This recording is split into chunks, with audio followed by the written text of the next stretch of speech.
So during our podcast, we were able to see David and myself, but you couldn't see Keegan. So in front of you, we have Keegan. Hello. Hello. So Keegan, I know we highlighted some of the stuff during the podcast, but give us a quick background on yourself. Yeah. Share some information. I am Keegan Palic. I am a Palic from the Palic family. I am 11 years old. I go to Westlake in Santa Cruz. That I've been karting for 4 years, and I race a SodiKart, and I race underneath the Karting Collective tent. All right. So with that SodiKart, what kind of engine do you have strapped to it? I have a 100cc Junior Rok. So the Vortex engine? Yeah. Vortex. Perfect. All right. Is there anything else you want to share before we roll into the originally recorded podcast? Watch more of Norcal Karters. I like that. Yeah. And thank you to the Palics for being very patient. The video process was new to me, still is new to me. So this interview opened up a lot of questions and stuff I knew to address. So I'm looking forward to more video podcasts in the future. Yeah. All right, we just did a quick warm-up. This is Jason with Norcal Karters. And today we have David and Keegan Palic with us. And they race at the Sonoma Raceway with the Vortex Rok Series. And I apologize. I just gave you about a 5-minute warm-up on your background and how you got started. So if I could ask you to do it again. Yeah, no problem. Well, hey, Jason, first, thank you for having us. Keegan and I are looking forward to chatting with you and the overall, karting community out there at large. So it's always good to be, in communication with folks with the same common passion and interest. So, yeah, so a little bit about the way that we got started as a father-son into karting. It would, begin with me, predated Keegan. Keegan's 11. So 16 years ago, give or take, I myself got into karting with a little bit more frequency. As a kid, I'd always had a passion for go-karting or for racing myself, but never grew up in a family that was a race family. We never went to the tracks or anything like that. The greater part of my youth and my young adulthood was in soccer. I played at a very high level in soccer, but when I hung up my boots in soccer, wanted to get back to sort of this interest I always had in racing. So long story short, about 16 years ago, I dabbled in an Arrive and Drive series with karting, was able to jump in into some karts for a couple seasons and do that. And then like most people progressed over time, stepping up to getting my own kart and getting better karts and getting more competitive and things of that nature. And so that's the way I got into it. And then over time, as Keegan came along and as he, began to get in the, probably 8-9-year-old range, he started to show a little bit of interest in karting, seeing what I was doing. And one Christmas, his mother and I gave him a free pass to have a karting day. And so he took advantage of that, and we got him in a kart that we rented for the day. And he did that a few times and kind of caught the bug. And here we are today, where he's competing in his class and I compete in our class, and we're up at the the Sonoma racetrack, and that's sort of our go-to facility and group of people we work with. Very nice. And so you're running, David, you're running the Masters Rok package, correct? That's correct. And then Keegan, you're running the 100cc Junior package? Yes. Yep. So father-son race team. Yeah. And I noticed you have your little SodiKart shirts on, and so give a plug to SodiKart and the team that supports you at the track. Sure. Okay, I'll start, and Keegan can add. So actually, the first kart that Keegan jumped in was what'd you have, an Illuminous? No, Tony Kart. Oh, it was a Tony Kart. No. The first kart I ever jumped in was a Tony Kart. Then I jumped in an Illuminous. Then I jumped in a CRG. Then I jumped in an Illuminous again. And then I went in a Tony Kart, and then I went in a Sodi. Yeah. Okay. Yeah, Yeah, so he sampled quite a few chassis there. Those were not all owned by us. Those are all arrive and drives. But for the last Tony Kart. yeah, so he was in a Tony Kart for about a year and just did a whole year of practice and lapping and just getting the feel of the kart, right? And then we moved over to SodiKart, and I had been in CRGs for greater than a decade, and then 4 years ago now moved over to SodiKart. And so we've been very, very happy with that chassis and that package. And the team that we are on is the Karting Collective with Nick Leduc, and been very, very happy with the service and the program and the people under that tent. So we couldn't be happier. And yeah, we're a proud representation or supporters of the SodiKart initiative. All right. Now, did you happen to come up through the Rotax program at Sonoma? I did. Yeah. You did? I did. Okay. Yeah. And, I've gone through several classes over time. Was in DD2 class for a while, which was an engine package, which I really liked actually. But it just, died on the vine, as they say.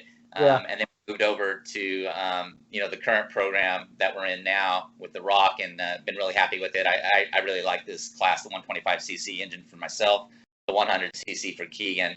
And it's good classes. I like the engine. I like the package. It's all good.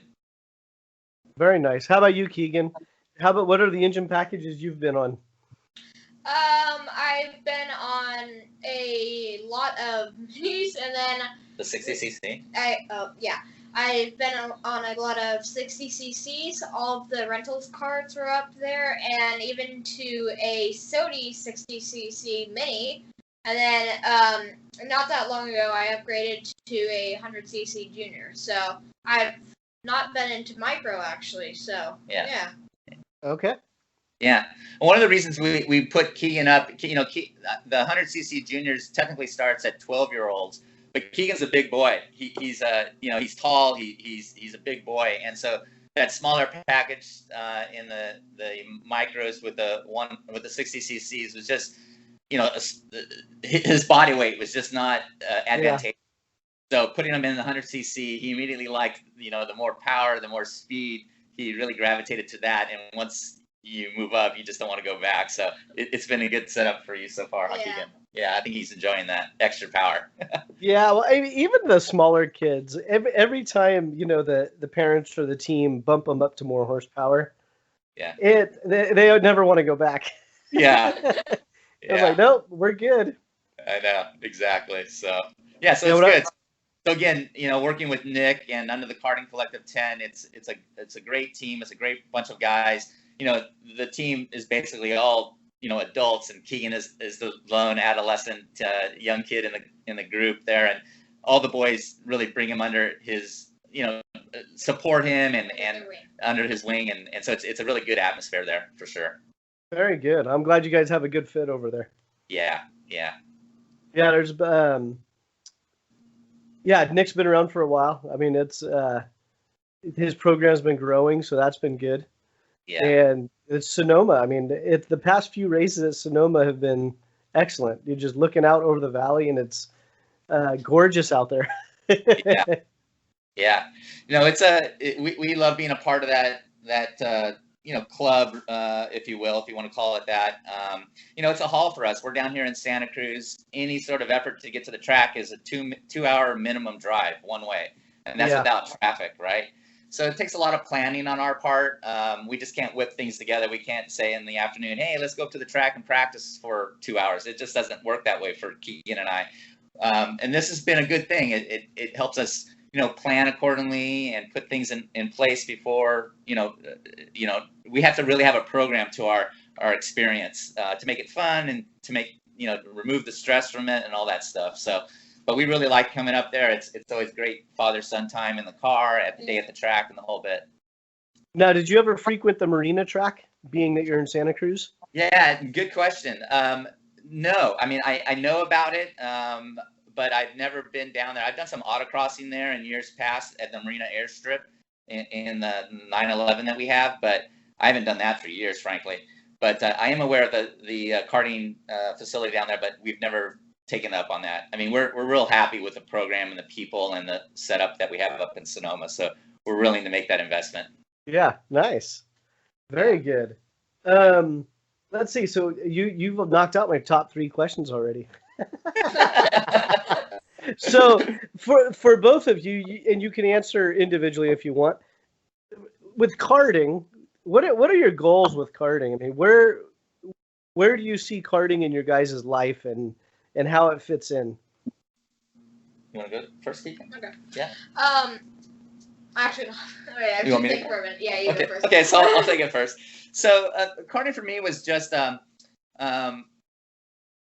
so as I had mentioned in my opening comments, very big part of my life and who I was and what I was defined as was a soccer player for many, many years. And when I finished that part of my life, that part of my career, I still, a very competitive individual, and in the background always had this, passion, interest, being a fan of motorsports. So again, I know to this day I'm never going to be a professional race car driver, but I have a very competitive nature about me. I like racing, and so this just seemed like a logical way to kind of fuel this passion, right? And to be an affordable approach as well. We don't have hundreds and thousands of dollars of disposable income at our leisure to put towards racing, but karting is a very cost-effective, fun, quote-unquote, safe way to go racing. And so for me, this was just a natural transition for these phases of my life where I wanted to take myself. And so that's the one piece of it. But the other piece of it is just the camaraderie. I mean, I personally really love being around the guys in the tent, people at the track. Having that competitive nature. There's always someone that's always faster and better and more efficient than you. So you're always trying to improve yourself, right? Solving problems, being a part of a scenario, and being able to fix things and get through challenges. All those things are appealing to me just as a person. So that's sort of been my driver. But again, for me, it's not, at my age and my goals, I'm not trying to go jump in a open wheel car on the big track, right? I'm just looking forward to having fun. And now, with Keegan joining me, it's even been more enjoyable to have that father-son relationship and all those things, sharing those things together. How about you, Keegan? Well, I suppose what do you think? I'm just gonna go. So I feel like the reason I really like karting is because it's fun, exciting, and fast. You're always trying to get that faster time, and you know that you can always improve on yourself. So you're always trying to keep pushing and going better on yourself. So most of the time you're really racing yourself, not the people you're actually racing. And that's one of the main thrills for me. So do you look at your Micron a lot when you're on the track?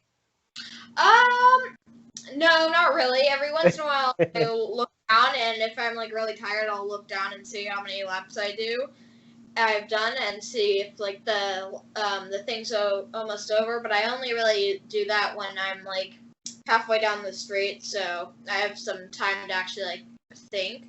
Yeah. Yeah. So, and also sometimes when I feel like I did a really good lap, I'll look down.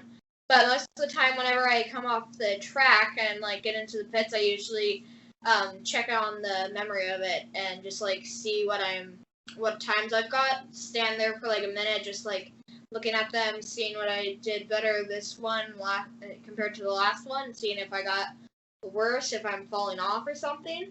And then after that, I just jump out and get some water. Yeah. So do you have a Micron 5? Yes, I used to have a Micron 4, which was a hand-me-down from my dad. Oh, okay. Yeah. One thing Keegan's getting really good at and is helping, him improve is taking the feedback from the track and relaying that message to the tuners and the mechanics, Nick and Eric, etc., saying, just sharing with them, hey, it seems like the engine's kind of tapping out halfway down the straightaway. What can we do maybe toothwise to change it? So Keegan's getting really good at communicating what he's feeling in the kart to the tuner, such that the tuner can make those adjustments. So that's been a big improvement for Keegan early on in the season already. Yeah, one of my favorite functions on the Micron 5 while I'm driving is the green and red lights. It's like, oh, you're going faster, faster, faster, and then the red lights start flashing. It's like, oh, yeah, you pooched it. True. Yeah. Very good. So, Yeah. so for you guys, it's not a little speed bump on your way to Formula One. It's a true recreation. It's a lot of fun. Yeah. Yeah. Yeah, so yeah, I mean, I can certainly say for myself that's true. For Keegan, it's very early, and right now, those targets are not really on the radar. It's more about the fun, the learning experience. I think hanging out with your dad and vice versa is a big, big part of what makes it so enjoyable for us. And then, who knows where things will go from there. But for the moment, yeah, you're spot on it. It's just that great opportunity to go have fun and to go fast and to experience ups and downs and disappointments and highs and all those things that go into making the experience rewarding. For me, I can't really actually see myself going up into big karts. Really, I feel like I'm just gonna keep with go-karting. I can definitely see myself in a 100cc senior. Yeah. But I cannot see myself in one of your chassis. Oh, okay. All right. Well, we'll ask the same question in 3 years when he's like, Dad, up us up to shifter, right? That's right. Or the first time he drives one. You could sell my other kart. Yeah.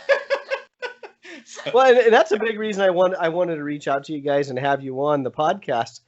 Was I feel like our industry as a whole, and just where it's gravitated, it seems like the big teams and the big tents, not all of them, but a majority, the people under the tent, if they're junior drivers, karting's just a stepping stone. You're in my way, put me in a car. Yeah. It's what some of them are doing because they're not old enough to be in a car. Yeah. And it's just so refreshing that the two of you, it's like, no, we're karters. We're enjoying karting. We're going to learn what we can from karting. And that was one of the biggest reasons I wanted to reach out to you guys, because we need more of that. We need more focus on, not the guy looking to sell their kart next year because they bought a car. Yeah. But the guy that has the karts and say, hey, I have a couple karts. You want to come join us at the track? And this is what we do. And that's what grows the sport. Yeah. I mean, the saying, obviously, Jason, is to each his own, right? And everyone has different stages of their lives or different objectives at a particular point in their life. And, for some people that's the path and that's the right thing for them. And then for other people, there's other things. And I think we're kind of like in the middle, if you will, right? I mean, we're not just up there twice a year to go run a kart and go say, yeah, I've done it. And we're not certainly, professionals, and we're somewhere in the middle, right? We're competitive. We put time and energy into it. But at this point, we're not like trying to put Keegan in an open wheel on, big kart, on the big track in, 3 years, 4 years. It's just not on the agenda at the moment. So you're right. So there's a certain degree of recreational enjoyment for us. There is competitive nature to it as well. But it's as I described, it's sort of the whole track day experience for us that we enjoy. From the moment we leave Santa Cruz early in the morning to get up to the track, the whole day, coming home, we always go out to dinner after a day at the track and sit down and talk about our day and what went well, what went wrong, and that sort of interaction is really the rewarding part for me as a father. It's priceless. I mean, you can't. I mean, you're making memories. Yeah, exactly. So yeah, I was an asshole when I was younger. So excuse my language, Keegan. So I lived with my parents, and my dad and I, we drove to the track separately. We pitted separately. We did everything separate because I was a little prick. Well, so I'm glad to hear you guys are driving together. And, we're talking about how the weekend went. In a year, let's see where we're at in a year. Yeah, we'll have to do that with this podcast. We'll replay it. It's like Keegan's like, no, I'm going to NASCAR. Forget karting.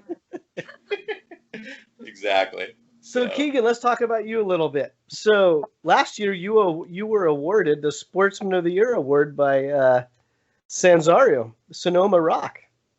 How did that feel? Yeah, that was for the when you. Oh yeah, that. Yeah. You got an award. You didn't even know you got an award? Is this breaking news? Yeah. This is the first time I'm hearing this. Keep going. Yeah. Well, they gave you the Sportsman of the Year award for 2020. Yeah. Wow. Yeah, it was some of the, we didn't have the annual banquet, so some of those awards were difficult to recognize because we couldn't do it in person. But that was for the shunt. the shunt, and when you help the other drivers. So Yeah, and I remember watching that race because I was helping I was spinning wrenches for another driver in that class, and if my memory serves me right, you didn't even cause the crash. I don't think. I think you were just caught up in it. No, You got out of your cart, and then you helped. Either you took your cart off the other person's cart, or vice versa, and then you pushed the kid along the way. It's like it was actually very puzzling and refreshing, because normally in a situation like that, if someone gets out of the cart, it's like, uh-oh, this isn't going to be good. And here you are. Okay, go back to racing, go. And then eventually you made it back in your cart, and I think you kept going. yeah, you did. I almost got the place back up, but I almost did. You almost got him. Did. Almost got him. But yeah, I mean that was so neat to see that the a racer gets out and helps another racer, and then you actually help them get back into the on pace. It's like, wow. Yeah. There was no hands flying around or fingers or. Yeah, I'll chime in here. It was really the word you used was refreshing, and I would agree. It was very refreshing to see, and this is my son out there doing this, so it was even more special. But to see, we always put ourselves in front of everybody else, especially in a racing competitive situation, right? It's just human. It's the nature. Yes. And to see Keegan do that was really, I was really proud of him, and it showed great sportsmanship, and I just think it reflects a little bit about his DNA and the type of person that he is, and it was just a really proud moment for a father, for sure. So how do you feel, Keegan? That you just found out you won an award from 6 months ago. Well, actually, what happened in the turn was, so I was trying to go around the corner, and then I was trying to cheat my way up a position or two, and then I kind of got blocked off. So I tried to brake, and then I ran into him, and then I just got off and just pushed him back, and then jumped in my cart, tried to start it. It wasn't starting. A minute or two later, I realized that I didn't flip the switch. Yeah. And then I almost got him, so.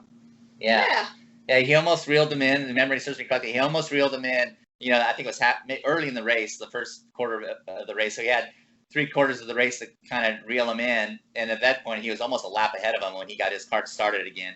And Keegan did an admirable job, almost closed the gap and got the place back. Yeah, so we crashed on right when the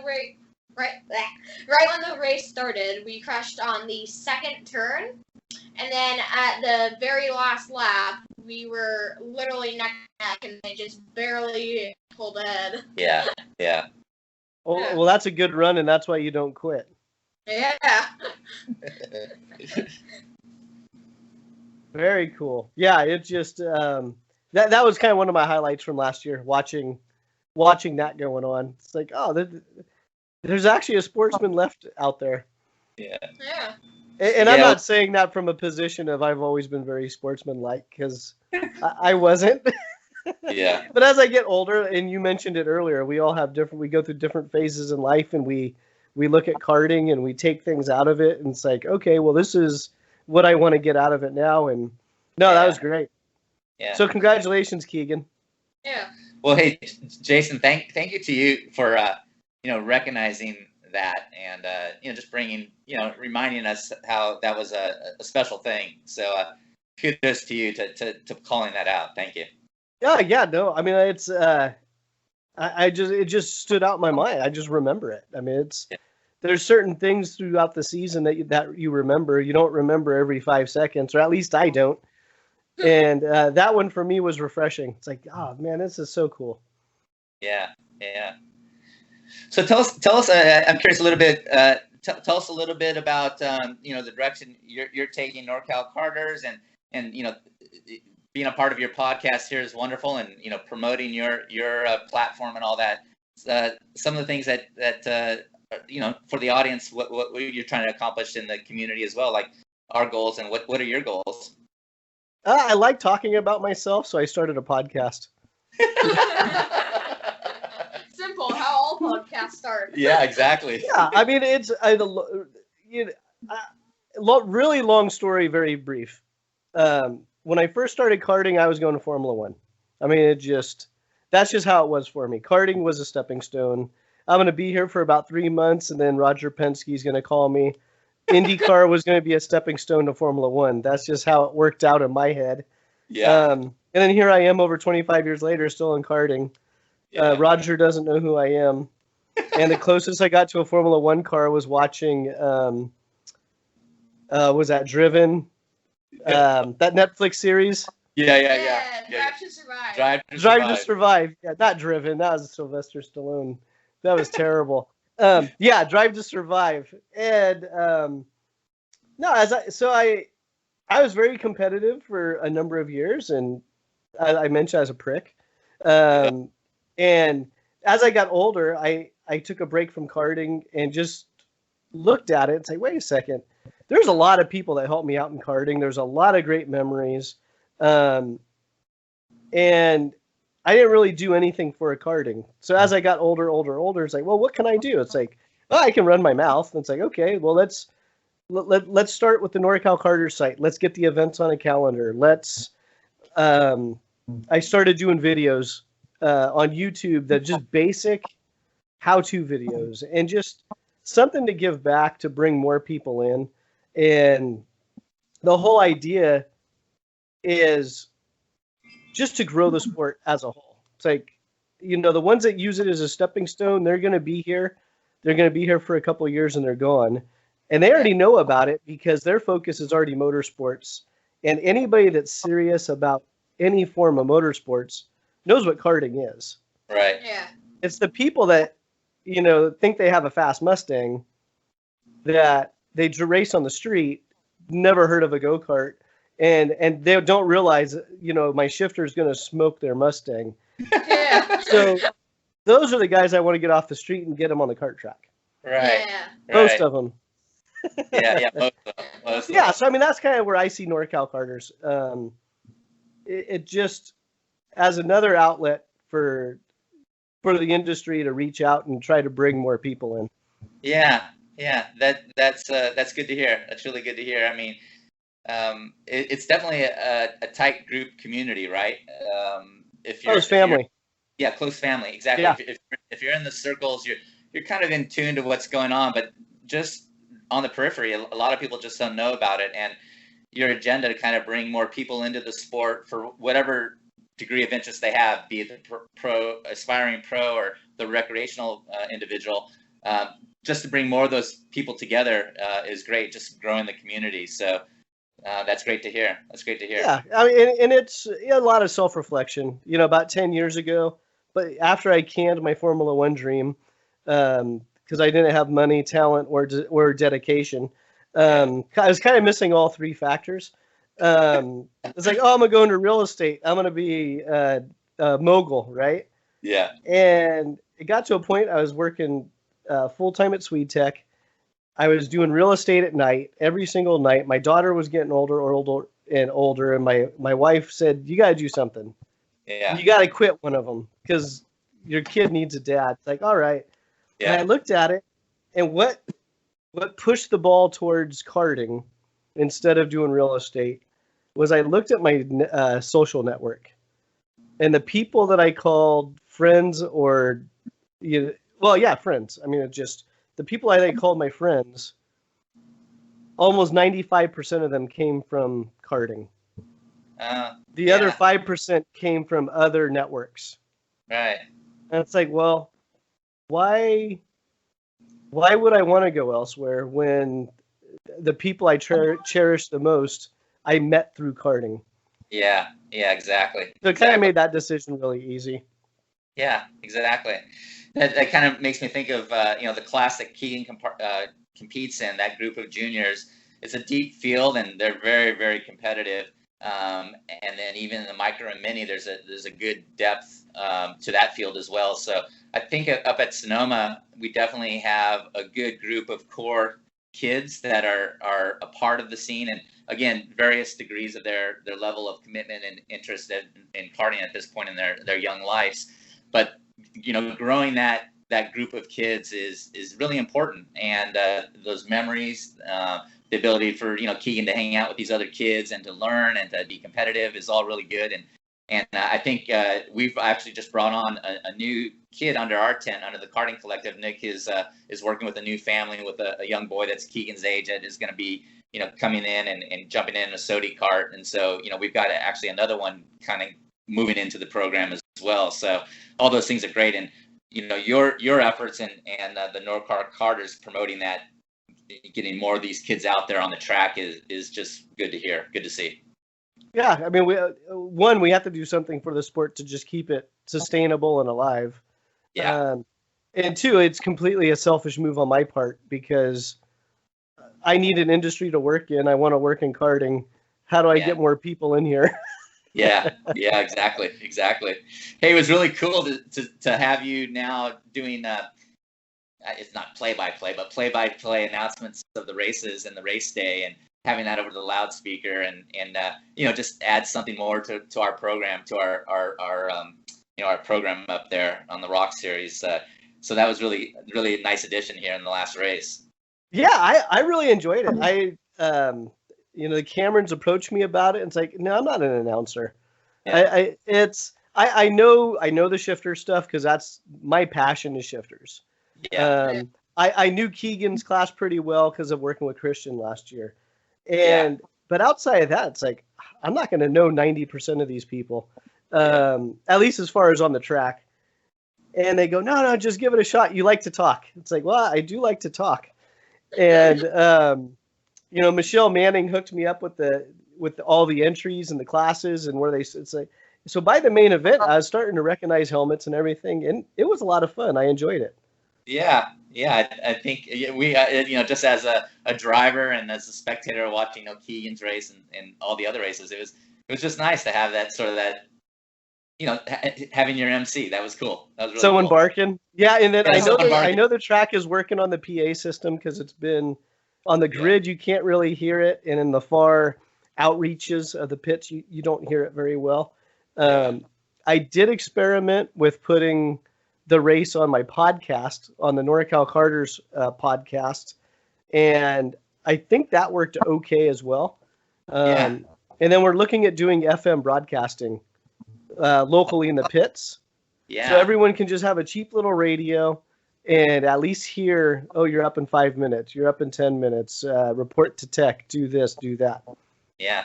Well, here's an idea, Jason, is, as they do like in the Formula One setup, what is it? Pit walk, right? Yeah. Take the mic and walk through the pits and go into the tents and talk to some of the drivers and the mechanics, and that's maybe that's the next phase there.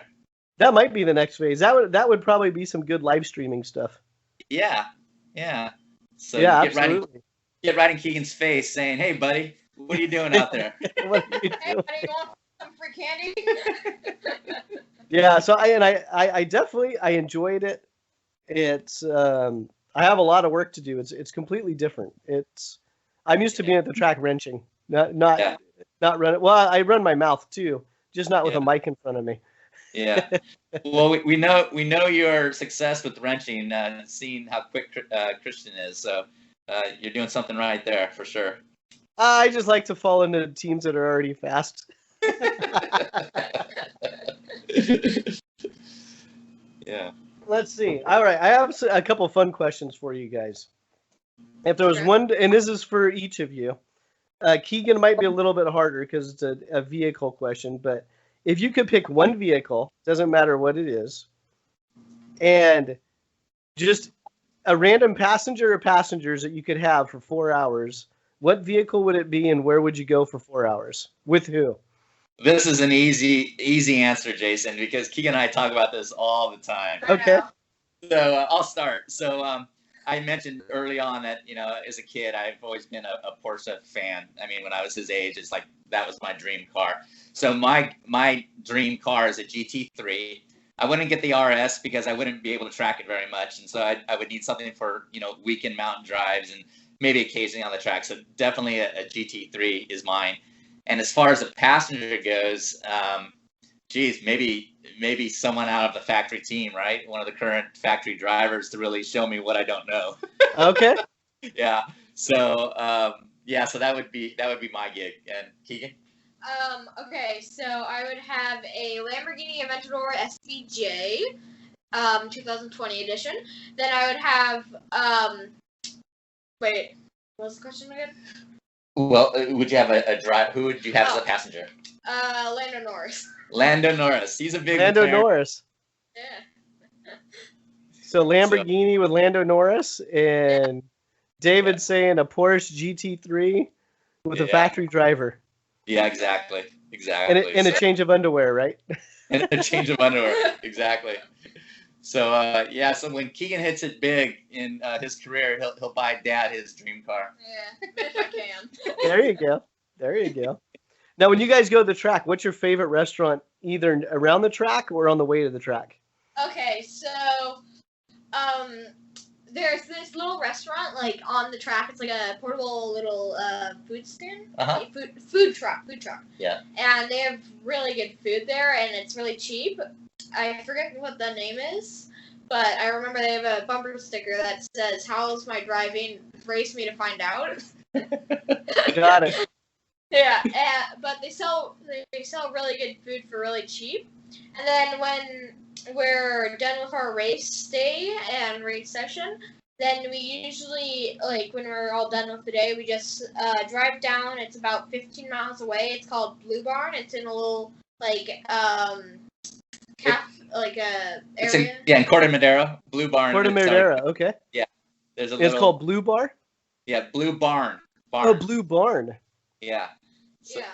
And then also, if we're at a race weekend, we stay in a Courtyard Marriott. It's also pretty close. And then right across the street from that, they have a Red Boy's Pizza, and that's really good. Okay, I'm glad you didn't say McDonald's. I don't know how much better a pizza is, but yeah, it's Red Boy Pizza on race weekends, and it's Blue Barn when we're headed home to Santa Cruz. Very nice. Very good. Yeah. Let's see, what else do I have for you? What's one or two of your favorite moments that stand out from your karting careers and your adventures? Oh wow, good one. I got a few. Okay, go for it. Well, first of all, it's when I think on my third time, or third to second, I think, time actually going up into a race weekend, I won the little lottery thing that they have, and then I got $250 out of the lottery thing. And that's one of the biggest ones. Then another one was I recently just won the third place season award. And, well, that's just because I attended all the races, but we don't do that. So that's a big moment. And then probably, I don't really know. Yeah, those are good ones. Yeah. Those are good ones. Yeah. We're gonna have to work on your social media promotion. You don't tell everyone that it's just because I went to all the races. Yeah. You were third in a very deep field of talent. Yeah. It is a deep field of talent, no doubt. Some fast kids in that group.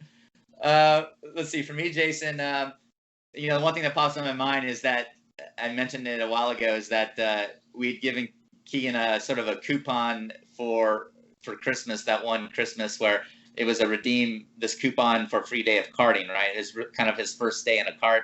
So just seeing the anticipation, the nervousness in his eyes and jumping into that kart for the very first day and putting around the track, right? But over the course of the day, just getting progressively a little quicker. So that was definitely one of the highlights.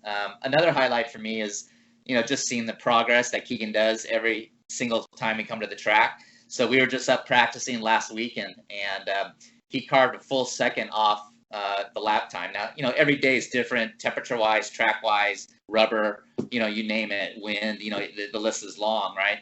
But consistently, it was clear that he was getting faster in certain parts of the track. It was, over the course of the day, was making these leaps of improvements. And so, those sort of events where you just see these monumental changes and improvements are rewarding for sure. So yeah, those are some of the things that pop into mind. Very good. Yeah. And then I'd say another thing that just kind of pops into mind too is like one of the highlights has been really, aligning and being a part of Nick and the Karting Collective. That, his program, his sort of his agenda, his customer service is always been just really, really good. And jumping into that tent has been a really, really good experience. And then I'll give, I'll back up also and give thanks to the Cameron tent as well. Like I was parked under that tent for, over a decade and working closely with all the group there, Travis and others in that tent. And those guys were wonderful as well. So, kind of going back to, off the track, the memories that we have, the friendships that we built, both those tents have been, rewarding for me and good memories for sure. Well, over 10 years as a karting participant, that's a long time. I mean, it seems like the average lifespan is 3 to 5 years, and if they're juniors and they come back when they're in their 30s, but that's fantastic. I mean, it's over 10 years of just karting. Yeah, no, there's a reason I keep coming back, right? And it goes back to the things we talked about: the fun, the competition, the ups, the downs, the friendships, all those things. The speed, that thrill of speed, all those things make it enjoyable, So, for sure. Fantastic. Yeah, it is a great sport. I mean, it's so much fun. Yeah, exactly. My daughter the other day, I asked her, I go, hey, do you want me to buy another engine for your kart? And she goes, no. She goes, I like driving the grass cart around because it just seems like it's going so fast. And I go, yeah, wait till you try a real one. And she goes, no, I'm not ready for that yet. It's like, okay. Yeah. But yeah, that sensation of speed, it just, I don't know. I've never been in a Formula One car, so I don't know how far you need to go in the car world to replicate the performance and the ratio of speed as a shifter kart. Yeah. Well, there's a reason why those pros, whenever they can, they put their butt in the seat of a go-kart, right? I mean, they come back to do that because, again, I'm like you. I've never been in any sort of vehicle that would replicate a Formula One car, not even remotely close. But you got to believe that there is a reason why those pro racers put themselves back in a kart regularly, because it's probably comparable to what they're experiencing and muscle memory and all the things that they can develop, right? Things happen so much quicker in the go-kart than on the big track, Yeah. That's for sure. So, yeah, I think the other neat thing, for Keegan is, I can say in confidence in his elementary school, what is it? I don't know. How many kids in your school? 600, 800 kids? Like 650. 650 kids. I mean, there's not one kid in that school that is go-karting, has no experience like this, is nothing compared, like Little League, baseball, soccer, name it. Nothing is comparable to what Keegan is experiencing at his age amongst his peers, and that's another special thing too. For Keegan's very fortunate to have this experience for sure. Yeah, absolutely. That's also kind of sad too. It's that out of that many kids, there's not more of them doing the karting thing. It's the town I live in. We have another karter in the town, and we have a small town.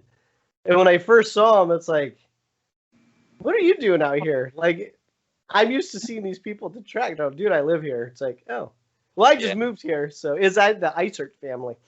And it just like, oh, wow, another racer. It's like, oh, that's so cool. It's like, wait, it's kind of sad because on a weekend you see truck after truck with bikes just loaded in, and they're going somewhere. Yeah. And then every once in a while, at least every time I see a trailer on the freeway, I'm always looking. It's probably not a karting trailer, but just in case. Yeah. You always peek, right? You're looking. You always see if look. you look and see if there's a, I don't know, CRG decal or Sodi decal or Exactly. whatever, Tony Kart decal. See if you got a fellow karter on the highway hauling themselves to the track. I should probably do a much better job at my marketing for Norcal Karters and have stickers made up and have people put them on their trucks. Like, oh, there's a karter. Yeah. Well, heck, if you ever get around to making a little decal, you let us know. Keegan and I would be happy and proud to slap it on our karts. I probably should do it. I mean, it's. Yeah. I'm sitting here going, oh, I want people to find out about karting. It's like, hey, dummy, make a sticker. Yeah. Well, is there anything else you guys want to highlight or touch on, or? Ooh, I think when I first jumped in the cart, I had a little bit of knowledge about like race cars and stuff, and I was kind of into them. I liked the cars and all, and I'm a big Lamborghini fan, so yeah. And I think the first thing when I saw this cart and I was actually like looking at it, I think the first thing I said was, "Where's the gears?" Where's the gears? Where are the gears, huh? Yeah. Yeah. I think that's the first thing I said. Oh, really? Yeah. Well, Sounds like we need to get about 5 of you from the junior class to start the junior shifter class. Oh, yeah. Thanks, Yeah. Jason. Now you just upped the game. Yeah. Plenty of time for that. Plenty of time. I think Kimberly Cameron just fired me. I know, really. But yeah, that would be great. I mean, it's just like the old junior 80 days. Yeah, exactly. A couple series have already tried it, and for whatever reason, it just doesn't stick anymore. Yeah. Well, as I said, I think it's inevitable. At one point, who knows if that's a year from now, 5 years from now, Keegan's going to say, hey, let's get into a shifter here, and let's see what that's all about. So. Yeah, the first time he drives one, the 100 cc's for sale. Yeah, exactly. Exactly. So. Let's see if I got anything else for you that I jotted down. Tell me. Sorry, that's a good. Yeah, we just had the gardeners here, so we just had to kill the noise. Oh, it sounded like someone just ran off down the street. Yeah, it's like someone just drove through my studio. Yeah, that's right. It's all right. You might hear the chickens in the background at my place. We got it handled now. There we go. Yeah, So he's back. I guess one more for you. Yeah. And we may have hit it already, but favorite motorsport to watch or attend? Ooh. Wait, what? Favorite motorsport to watch or attend, like something that we've gone to or something you'd like to go to. I know the one you want to do. Yeah. So why don't you tell Jason what that is? Okay, so I would be a big, I am a big McLaren fan, F1. Okay. Yeah, and it's been really fun watching them rise through the ranks because I started liking them when they were in like 10th place or so, and it's nice to see them getting back up into like 5th or something. No, they're third right now, I think. They are? Yeah, as a constructor, they're Wow. third. Yeah, they're right ahead of Ferrari. I have not watched Formula One in years. Actually, since Senna died, and my dad and I just stopped watching. Wow. And I'm watching the Netflix show, and McLaren's like fighting for last. Like, what bizarro world is this? Yeah. Keegan has been a McLaren fan since they were, whatever, 4 years ago now. Started, and they were near the bottom of the tables, and they've methodically worked their way up, and they're standing third right now. So Keegan is. Thanks for the spoiler alert. Yeah. But Keegan, tell him, he asked which race, so tell him the race you want to go to. Ooh, I really want to go to Abu Dhabi, Dubai. Okay. That would be one of my main dreams. One of my dreams is to go there and just like go there on a long vacation trip, see the Burj Khalifa, go to a race of theirs, and then just like endorse the money. See all the supercars, Yeah. right? That's a See big all the super- supercars? Yeah. Yeah, so that's on the wish list. You know, a unique location to say the least. Yeah. That's right. Yeah, and then for me, you know, I don't know. Right now, kind of, if you ask me this question, like Le Mans, I'd like to maybe go to 24 hours one time when Porsche is competing, provided Yeah. Porsche is, you know, I don't think there's a factory entry. They pulled out as the factory entry, but a lot of the customer teams. But I, you know, as I read, I think there's interest in them coming back as a factory sponsored participant. So I'd like to go to 24-hour Le Mans. 24-hour Le Mans. And then on the Formula One side, I'd like to go to Spa and probably Monza at some point in time in the future. Okay. Yeah. So I've been fortunate. I've been to 4 Formula One races over time, and those were great experiences. And you know, would like to take Keegan and go to one, and that would be really cool. Yeah. Fantastic. Yeah. What about you? Monaco. Yeah. Well. Just to see the freak show of money. Yeah. Exactly. Yeah. Exactly. Pretty cool. And then being, I mean, it's just a storied racing circuit. Not even a racing circuit. It's a storied circuit that has race cars. Yeah. Yeah, exactly. And I think I just want to stand in the tunnel. Oh, stand in the tunnel. Be a marshal, right? When they're going whizzing through there, that'd be kind of that would be cool. But I mean, you know, growing up, my thing was baseball. And when I was younger, my biggest thing was like, oh, I'm going to go on vacation. I'm going to hit all the ballparks. Yeah. And as I've been in, you know, karting for so long, it's a lot of the race car tracks. It's like, yeah, it'd be kind of cool, but I kind of want to do a kart track tour. Yeah. I was just like hit 5 tracks in 5 days, Right. and it's just like bang, bang, bang, bang. But yeah, that's such a tough question because it always changes. Yeah. Yeah. I mean, Indy. I've never been to Indy for the 500. That would be on my. I would probably have like a bucket list. Yeah. Yeah. Indy would definitely be one that you got to go to, whether or not you're a motorsport fan or not. Just the whole experience of that event, that festivity, right? Would be very cool, for sure. So yeah, there's all these things. You know, you just got to set your targets, set your wish list goals, and then you just got to go do it, man. You know, you got to do it. I mean, Le Mans would definitely be on. There's all of them. I mean, there'd be so many. Yeah, there would be so many. So. I'd like to go to Australia and watch their supercars. That'd be fun. That'd be cool. Because those things look like beasts. Yeah. Yeah, I have a. That's another one of the ones I'd want to do. So you know, we're in Santa Cruz here. We're a beach surfing family, and I've often thought about, and I run this by my wife. It's like, let's take the kids and the family to Australia during the GP weekend, and we'll make a surf / racing trip out of it. You know. Yeah. So I'm trying to pull that one off. We'll see if that works.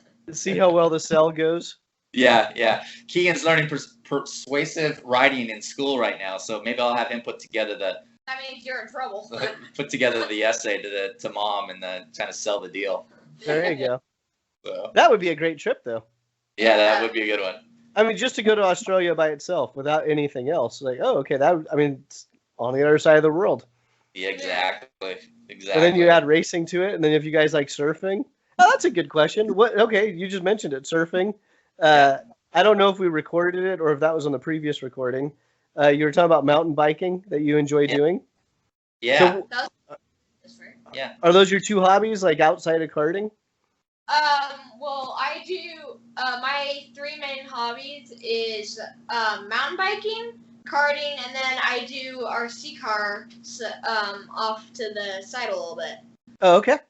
Yeah. And then for me, Jason, it's my go-to thing is surfing, just because that's my go-to thing.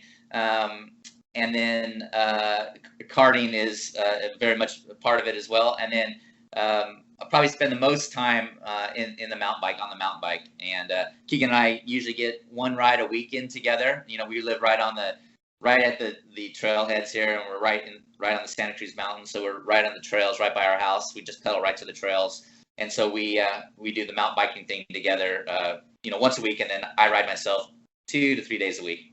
Oh, okay. Nice. So those are the things. We got surfing here, we got the mountain biking, we got RC cars, and then we got the go-karting as a little nice special treat. Yep. And then you have the boardwalk. We got the boardwalk. We try to avoid that place with all the tourists.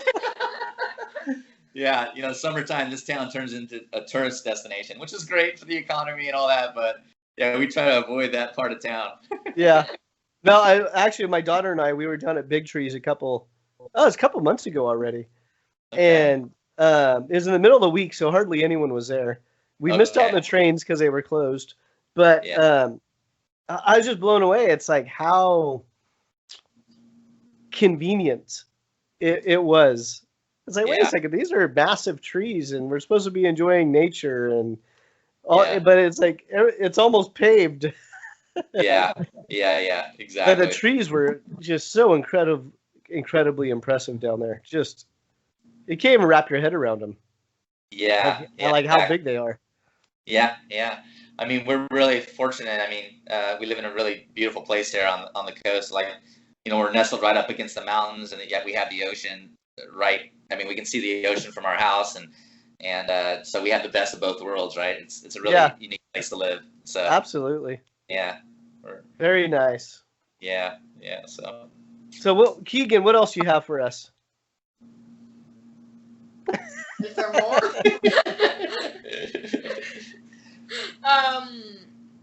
Not much, really. I'm blank. Okay. Well, I mean, I really appreciate you guys taking the time to join me, and I'm hoping this turns out really well. But I'll find out here in about an hour. Yeah, exactly.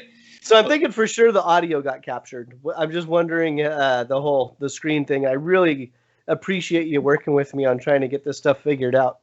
Yeah. No worries. Well, yeah, Jason, thank you for suggesting this. This discussion we had this afternoon, and just sharing our experiences is nice, and hearing more about Norcal Karters and what you guys are doing and promoting the sport is great to hear. And again, it just kind of goes back to what both you and I said about this community, this friendship, and this tight group of people, and bringing more people into that picture is a great motivating factor in all this. So thank you to you for reaching out and everything that you're putting together on behalf of the community. Thank you. Yeah, no, thank you. And I better write that to make stickers, dummy. Made stickers. We'll be proud to throw it on our cart for you. But that's kind of a sad testament. Like, here I am looking for other people's stickers. Like, wait, I need stickers. Yeah, exactly. I'm not even wearing. I just realized I'm not even wearing my own shirt. Yeah, well, we're team Sodi here, so we want to make sure the audience knows that we're representing the brand proudly here on the West Coast. Apparently, I'm Team TB Kart today. Yes, you are. And then I have my Gary Carlson shirts, and I use those. Those are my going out nice shirts because they just have the nice script on them. And it just says GFC, live your passion. It's like those are good going out shirts. Like, all right. There you go. And then my Thrash Sweet Tech shirts. It's like, okay, those are my work shirts now. Yeah. So it's all good. But yeah, thank you you two for joining me, and I'll make sure I shoot over the links and everything for you. Okay. And if they didn't turn out, we'll just redo it. We'll redo it. We'll redo it. Yeah, we'll have had a practice run under our belt. So that's right. But then Keegan's not going to have the surprise of the Sportsman Award. Yeah. For the year award. I won what? Well, you remember you got those T-shirts, right? You got the T-shirts on the podium. Remember you got the Rock T-shirts? Yeah. So that was cool. So, all right. Well, great. Gentlemen, thank you very much. Yeah, I don't know how this thing is going to end, so I'm going to say bye now, and when I hit end, we might still be on together. Okay, we'll hang tight, but see you at the track, Jason, and thanks again. Absolutely. We'll see you next week.